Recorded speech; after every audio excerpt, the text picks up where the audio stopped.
Assalamu alaikum rahmatullahi wa barakatuh. Habibi, welcome. It's the list stream. I'm Siraj Hashmi. We got the December 2021 List Awards. All right, so the very first category, we got the worst Nazi terrorist comparison. Stuart Stevens tweets out, to be more concerned about inflation than a plot to end democracy is pretty much a definition of the choice made by many in pre-World War II Germany. That's our first candidate right there. Let's see if we can get the next one. Oh, boomer alert. I can't even get that next tweet. Let's see if we can get it. Would it be right here? Yeah, there we go. The Hill tweeting out, Bitcoin surge a boon for white nationalists. Yes, because Bitcoin should only be policed because white nationalists use it.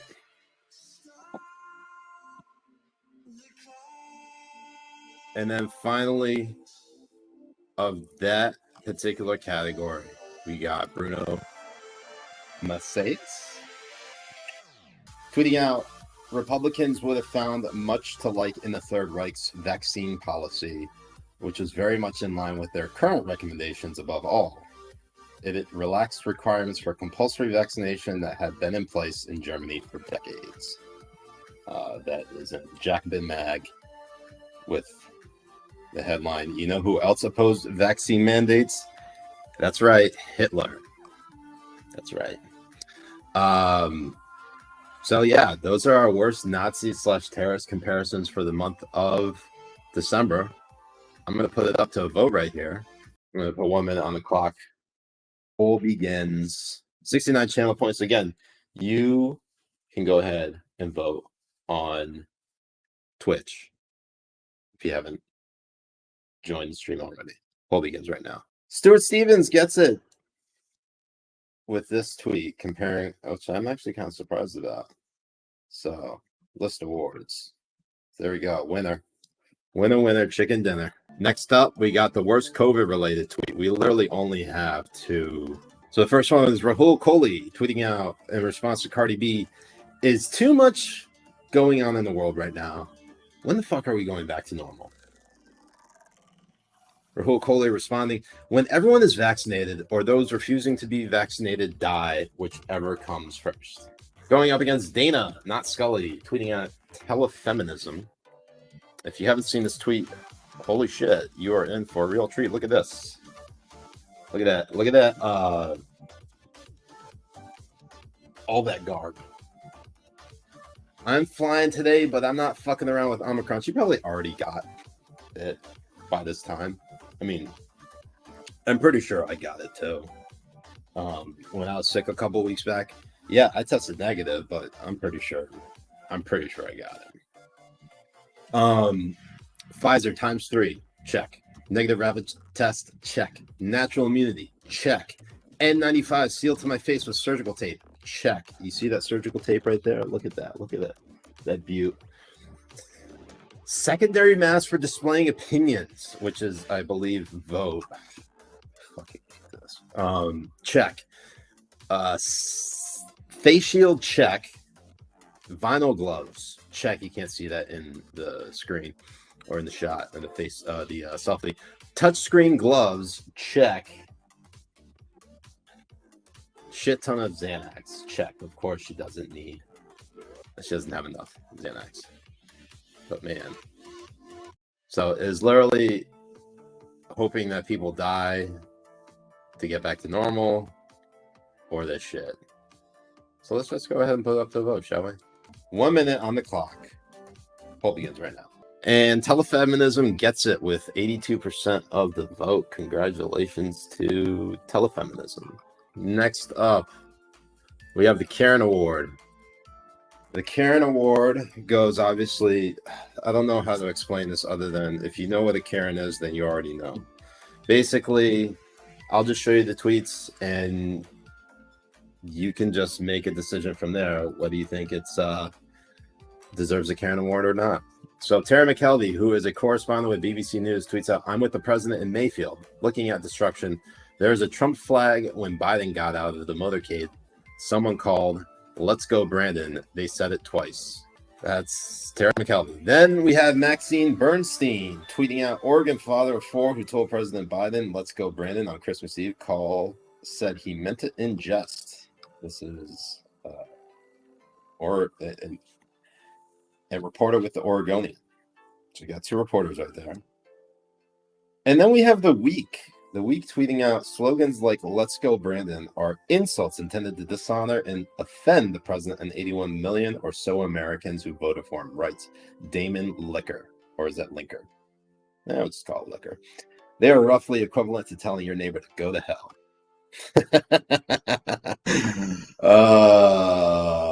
Man, that is... Imagine being this offended by "Let's go, Brandon." Could you really imagine that? I think it's just quite silly. Damon Ballicker. All right, so the Karen Award. All right, 1 minute on the clock. Poll begins right now. The Week takes it with 45% of the vote. Again, I don't care about plurality anymore or majority. All right, now my favorite category, and that is the horniest tweet. Okay, get ready for this shit. Lee Stranahan tweeting out, to anyone who was planning a New Year's threesome with Ghislaine Maxwell and Betty White, sorry that didn't work out for you. Why is this the first time I'm ever seeing this? Why? All right, so Lee Stranahan, there's your first contender for horniest tweet, followed by New York Times Styles with, does the Grinch have sex appeal? Look how the sexy Grinch spiced up Christmas. There is some bonking needed here, of course. Vice is your third candidate, tweeting out, Santa is a timeless sex symbol. And more people should say it. As you can tell in this image here, Santa's rubbing those nips right there. He's got some big Siraj energy right there. The title of the article, Nice and Naughty, Santa is a sex symbol.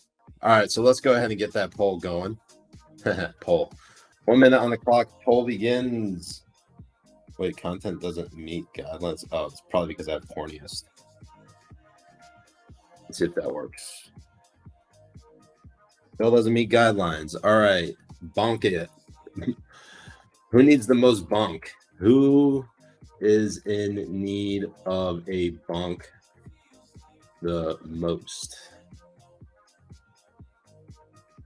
All right, that went through. All right, they won't let me include horny for some reason. Wow, we're so close to hitting the 69% threshold. So the New York Times Styles gets it, says, does the Grinch have sex appeal? Next up, worst tweet by cable news station, and that is CNN Communications tweeting out, just announced CNN to host live from the Capitol January 6th, 1 year later, moderated by Anderson Cooper and Jake Tapper from National Statuary Hall, airing Thursday, January 6th at 8 p.m. As you can see, that was tweeted in December. And there is no other candidate because that is the worst tweet by a cable news station for the month of December. So we can just get it. Next up, January 6th syndrome, which of course in the lead up to January 6th, now passing the 1 year anniversary of it. Of course, everyone's going to have a horny take for January 6th. So Midas Touch is our first candidate tweeting out, January 6th was the biggest crime ever perpetrated against the United States, and nearly every Republican is complicit. CNN Communications, I just read this out, but their obvious advertisement of this live from the Capitol, January 6th one. January 6th. And then Dino Vidala tweeting out, watching media fawn over Trump for saying the obvious vaccines save lives. Trump is a terrorist. The media should know in every article that he waged a coup and incited the January 6th terrorist attack. Would they write about what bin Laden said without referencing 9/11? No. Same rules. So let's go ahead and get that poll going. By the way, Dino Vidala blocked me and also called me a sellout, which was pretty funny.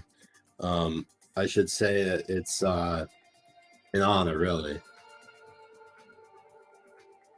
To have people like Dino Vidala despise me warms my heart, really. And of course, he's calling me a sellout to say basically I'm a sellout to the Muslim community.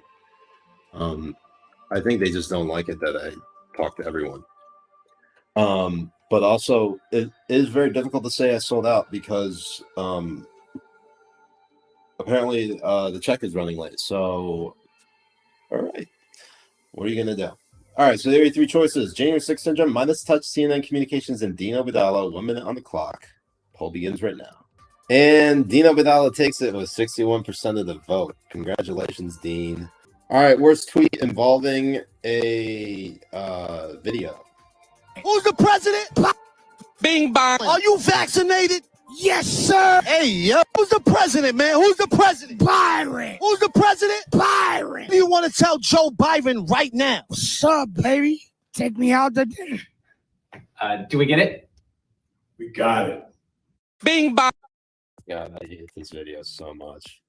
So much. By the way, this is the only candidate, Nick Jonas, for worst tweet involving video or song, so he already gets it. Oh, you're not ready for that. You can't see that. Worst tweet from a late night host. We have Jimmy Kimmel Live tweeting out, "Hey, Ron DeSantis, we helped you write a new press release for Florida's awful COVID numbers." This was tweeted at December 14th. Florida reaches highest case rate in the nation. As a result of Governor Ron DeSantis' leadership and our fantasy-driven approach free of science, the state of Florida has one of the lowest COVID-19 daily average case rates in the last 7 days per 100,000 residents in the United States. Does anybody think to themselves, all this does is make people like Ron DeSantis more? Because the level of cringe coming from these late night propagandist posts is just, I mean, honestly, it's kind of sad at this point. Honestly, you shouldn't be I'm of the position that no politician is deserving of, any sympathy, but I don't know, but they kind of always they try to prove me wrong for some reason. So there's your worst tweet from the late night host. All right. Worst tweet from a brand is from Chevrolet.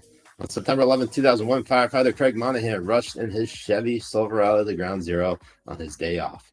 When he returned to his truck, now beaten up from the day's wreckage, it started right up. It's capitalism, baby. Next up, we have the worst liberal take. This will require a poll. First candidate, we have The Guardian tweeting out, "We have a powerful weapon to fight inflation. Price controls. It's time we use it." Absolutely fucking not. Next up, we have Rebecca Carroll tweeting out, "Amy Coney Barrett, in her stance here alone, has already damaged the psyches of her Black adopted children, has already made them feel like their origin stories were transactional, that she saved them from their heartless Black vessel." People can never give Amy Coney Barrett any, when it comes to adopting Haitian children, people on the left are so deranged, they think she only did it to absolve herself of being conservative in their minds from the left being racist. That's next level crazy. Spencer in the private chat saying, "Remember the time when it was considered off limits to go after people's kids?" Pepperidge Farm remembers. So that's Rebecca Carroll. And then our last candidate is Kevin Schroff, who blocked me, but we're going through the Habibi Bros account, so that's why you can see it right here. Tweeting out, "I wrote about how guys like me also benefit from safe abortion access. Hope you'll give it a read." Absolute cringe. So there is your worst liberal take. Let's get those candidates up. 1 minute on the clock. Poll begins right now. Wow. Kevin Schroff edges it out by 2 votes. 138 votes to 136, but it's like a 50-50 split. That's crazy. So, Kevin Schroff gets it. Worst conservative take, we have Matthew Schmitz tweeting out, "Harvey Weinstein's appeal is being heard today by a New York court. In the New American Con magazine, I argue that his conviction should be overturned." Yikes. And then the other candidate, it's Marjorie Taylor Greene. Her account suspended. Let's go to see what it actually was. Her tweet was, every single year, more than 600,000 people die in the U.S. die from cancer. The country has never once shut down. Not a single school has closed. And every year, over 600,000 people of all ages and all races will continue to die from cancer. Now, she did not get suspended for this tweet, but she got suspended because of some other weak-ass COVID tweet. They call it COVID misinformation. I don't know if it's misinformation. So let's just go ahead and do our little thing, shall we? Got a head-to-head here. 1 minute on the clock. Poll begins right now. And very nice. Marjorie Taylor Greene gets it. 69% of the vote. Drop them 69s in the chat. All right. Now for everyone's favorite category, and that is the most ghoulish tweet. Barstool Sports tweets out, a high school football player rushed a school shooter and sacrificed his own life to save his classmates. Keith Olbermann tweets out, this kid died to stop a school shooter whose mother echoed the Trump fascism of Dave Portnoy in Barstool Sports. Yep, Keith Olbermann went there. Nell Scabell, in a now deleted tweets out, sorry, Kentucky, maybe if you're too... This is in response to a tornado that completely destroyed parts of Kentucky. Now Scavell tweets out, sorry, Kentucky, maybe if your two senators hadn't spent decades blocking legislation to reduce climate change, you wouldn't be suffering from climate disasters. If it's any consolation, McConnell and Rand have effed over all of us too. Then we have Empty Wheel tweeting out, everyone eulogizing Madden. How many concussions could we have prevented had he not turned brain injuries into a video game? Rahul Kohli, when everyone is vaccinated or those refusing to be vaccinated die, whichever comes first. That in response to Cardi B saying, when are we going back to normal? And then Daily Mail Online tweeting out, 32,000 Americans who think they'll be alive for Christmas will be dead by year's end, experts warn. Thank you for that. Thank you so much. So let's go ahead and add them onto the poll. This is our most robust poll yet. 1 minute on the clock. Poll begins right now. Keith Olbermann takes it with 52% of the vote. Congratulations, Keith, you piece of shit. Next category, biggest simp. We just have one candidate for this, is James Tallarico, who is a Texas state representative. I don't know if people remember him, but basically he was one of the many Texas Democrats who fled the state in the middle of the year last year to try to break quorum and avoid participating in the Texas legislature vote on passing voter integrity law or a voter integrity law. James Tallarico tweets out, I got the coolest action figure for Christmas. Thank you to all the healthcare superheroes working today. Let's help by getting vaccine boosted. And it's literally an action figure of Anthony Fauci. No one could top that shit. Removable mask. Because he never wears a fucking mask. Fuck him. Fuck both of them. Fake news. Fake news is the next category. We got Aaron Parnas, who is the son of Lev Parnas, who has been implicated in, or was he indicted? He did some shit. But anyways, Aaron Parnas turns out to be a huge Democratic simp. And Aaron Parnas tweets out, remember who didn't claim fake election fraud when they lost? Hillary Clinton. Au contraire, bonjour. I don't know. That is literally all she did. Dan Wants Pieces says, biggest simp is Blake for literally every conservative woman. I think we have him dead to rights now. We got to make him resign. Next up, we have The Atlantic tweeting out, across the United States, well-meaning citizens are raising awareness about a child sex trafficking epidemic that doesn't exist. Kate Tiffany unpacks how an internet conspiracy theory birthed a 21st century moral panic. Yeah, what the fuck? And then Lauren Boebert tweeting out 348,000 children, or 365,348 children went missing in 2020. You haven't heard a word from the media about it. Therein lies the problem. I don't know about the legitimacy or validity of all the children that went missing, but needs to stop tweeting. Then we have ESPN, and this one made number one. I remember one particular week. Tweeting out last year, a noose was found in Bubba Wallace's stall at Talladega Superspeedway. The next day, the NASCAR community stood with him in unity. I was like, holy shit, it's the whole garage. That's when I lost it. If you want to watch this video again, we can. But let's just go ahead and watch. I just wanted to stand with him during the national anthem to show my support for him, and was appalled by what I had learned. And then as drivers got involved, I think crew members, team managers, team owners, it really started to snowball within a very short period of time.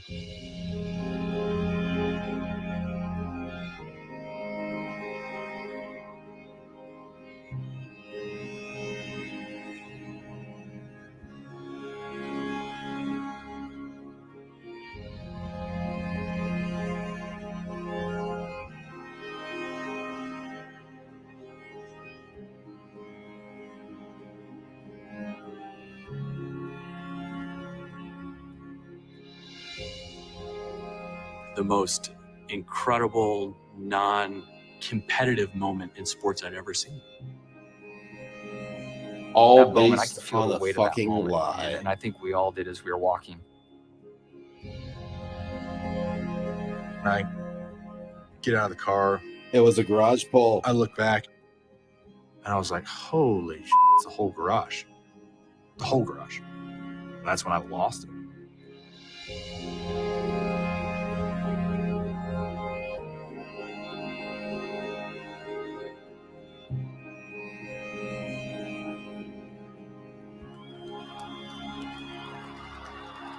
We have to watch their brain cells on the line. Of course, not Papa P. I need you to understand. In the midst of all the turmoil,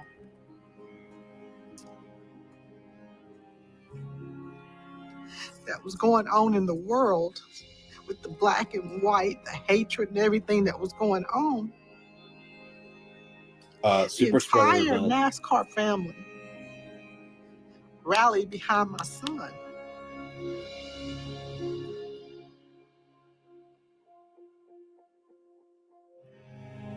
I knew at that moment they loved him for the person that he is, not because of skin color or anything like that.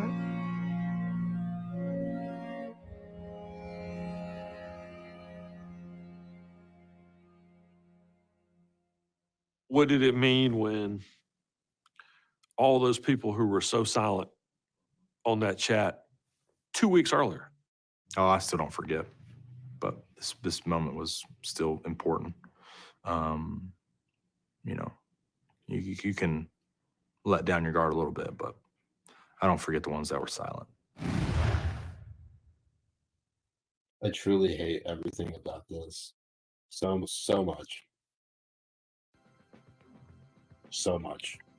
All right, so those are your four choices. We have Aaron Parnas, The Atlantic, Lauren Boebert, and ESPN. Let's just go ahead and make sure we got that shit queued up. 1 minute on the clock. Poll begins right now. ESPN gets it with 84% of the vote. Most cringe. Yep. Who's the president, man? Who's the Jones. president? Byron. Who's the president? Byron. What do you want to tell Joe Biden right now? What's up, baby? Take me out to dinner. Do we get it? We got it. Fuck this. Let's watch it again. Bing bong. Are you vaccinated? Yes, sir. Hey, yo. Who's the president, man? Who's the president? Byron. Who's the president? Byron. What do you want to tell Joe Biden right now? What's up, baby? Take me out to dinner. Do we get it? We got it. Bing. Man, it's just so bad. And then Neil deGrasse Tyson. Neil deGrasse Tyson tweets out, for Santa to deliver gifts to all world's Christians in one night requires hypersonic speeds through Earth's lower atmosphere, vaporizing his reindeer and sleigh. Just saying. And then there's a picture of what I think is a fire. So yeah, those are your two choices. Let's go vote on it, shall we? 1 minute on the clock. Poll begins right now. Neil deGrasse Tyson takes it with 72% of the vote, which is actually pretty interesting considering how everyone was basically crying about me showing a fucking Nick Jonas tweet. You guys sure? Are you vaccinated? Yes, sir. Hey, yo. Who's the president, man? Who's the president? Byron. Who's the president? Byron. What do you want to tell Joe Biden right now? What's up, baby? Take me out to dinner. Do we get it? We got it.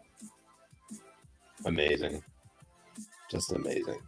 All right, so there's your most cringe tweet. But now we get to our favorite and the most important category, and that is the worst tweet. We literally have the ESPN tweet about Bubba Wallace. Carolyn Borisenko, who you haven't seen this tweet yet, but she was 100% dead serious, tweeting out, everyone who died in the Holocaust chose to die in the Holocaust before they were ever born because the collective wanted to understand the experience of ultimate oppression. That's why Hitler went to heaven. And then now Scavell for her Kentucky tornado tweet. So those are your three candidates for the worst tweet of the month of December. So ESPN, Carolyn Borisenko, and Nell Scavell. So let's go ahead and get that poll going. 1 minute on the clock. Poll begins right now. ESPN ESPN took it. ESPN took it. ESPN won. That's a stunning upset. But will it win the worst tweet of the year? Probably not. I don't even know if it got nominated. All right. So you have it. There's your worst tweet of the month of December 2021.